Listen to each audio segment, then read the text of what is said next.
इस कहानी की शुरुआत होती है स्कॉटलैंड के एक एयरपोर्ट से, जहां मिलिट्री तैनात होती है, क्योंकि अचानक से वहां एक प्लेन लैंड करने वाला होता है। वह देखते हैं कि एक बच्चा पैराशूट की मदद से प्लेन से बाहर निकल रहा होता है। उस बच्चे का नाम आलियास होता है। फिर आर्मी वाले आलियास को वहां से ले जाते हैं। फिर वह देखते हैं कि पायलट की सीट पर कोई और ही बैठा है। उसे बात करते समय वह कहता है कि मैं आतंकवादी नहीं हूँ, यहाँ सब मॉन्स्टर बन चुके हैं, और कहता है कि मेरा नाम फरीद है, मुझे यहाँ से बाहर निकालो, मैं घायल हूँ। दूसरी ओर आलियास के साथ पूछ पड़ताल चल रही होती है। पूछ पड़ताल के दौरान आलियास अपने साथ हुए वाक्य को सोचने लगता है कि वो एयरपोर्ट पर अपना सामान जमा करवा रहा होता है। सामान भारी देख फरीद उसकी मदद करता है। फिर वह अपनी मॉम को फोन करता है कि सूरज छिपने वाला है, जल्दी आ जाओ। सूरज छिपने के बाद उसकी मॉम एयरपोर्ट पर पहुंच जाती है।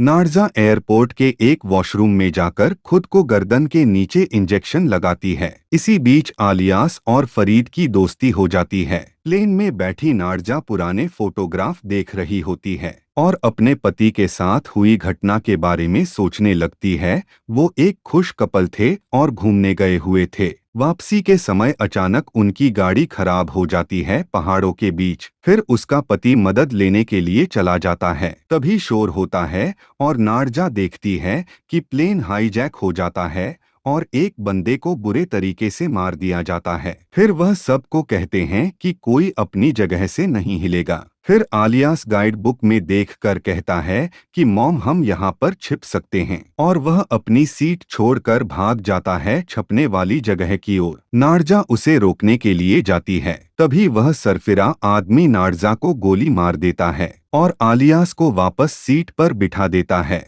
नार्जा मरते समय अपने पति के साथ हुई घटना के बारे में ही सोचने लग जाती है कि सुबह होने वाली है, उसका पति मदद लेकर वापस नहीं आया। वह खुद निकल जाती है उसे ढूंढने के लिए, और ढूंढते ढूंढते वो एक घर के पास पहुंचती है और उस घर में एक शैतान होता है, जिसे बचाने के लिए नार्जा खुद को एक कमरे में बंद कर देती है और उस कमरे में अपने पति की लाश देखती है। वह शैतान खिड़की से अंदर आने की कोशिश करता है। नार्जा उसे रोक रही होती है कि इसी बीच वह शैतान उसे काट लेता है और सुबह हो जाती है। शैतान सूरज की रोशनी में मर जाता है। तभी नार्जा सपने से उठती है और आलियास की बताई जगह पर जाती है और वहां से एक पप्पी उठाकर उसका खून पी जाती है। खून पीने से उसके चोटें भर जाती हैं और वह शैतान के रूप में पानी लग जाती है। इलियास को बचाते वक्त वह एक बंदे को काट देती है और देखती है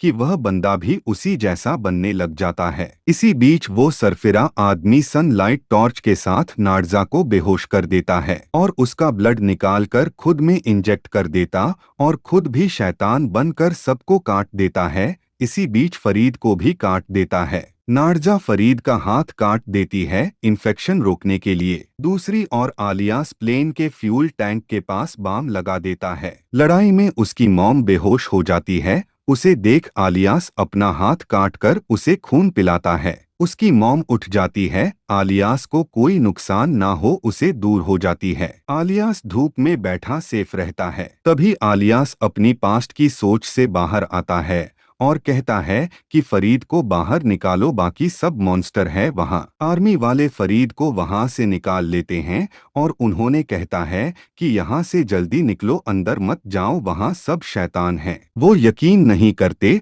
और अंदर चले जाते हैं। उन पर अटैक हो जाता है और कुछ मॉन्स्टर बाहर निकल आते हैं। आलियास अपनी माँ को आवाज लगाता है और देखता है कि उसकी मॉम बदल चुकी है। नार्जा उसकी और उसे मारने के लिए भागती आ रही होती है। तभी आलियास उस बॉब को एक्टिवेट कर देता है। उस ब्लास्ट में सब मॉन्स्टर मर जाते हैं। आलियास फरीद को मिलता है और उनकी लास्ट हग पर स्टोरी का एंड हो जाता है। धन्यवाद।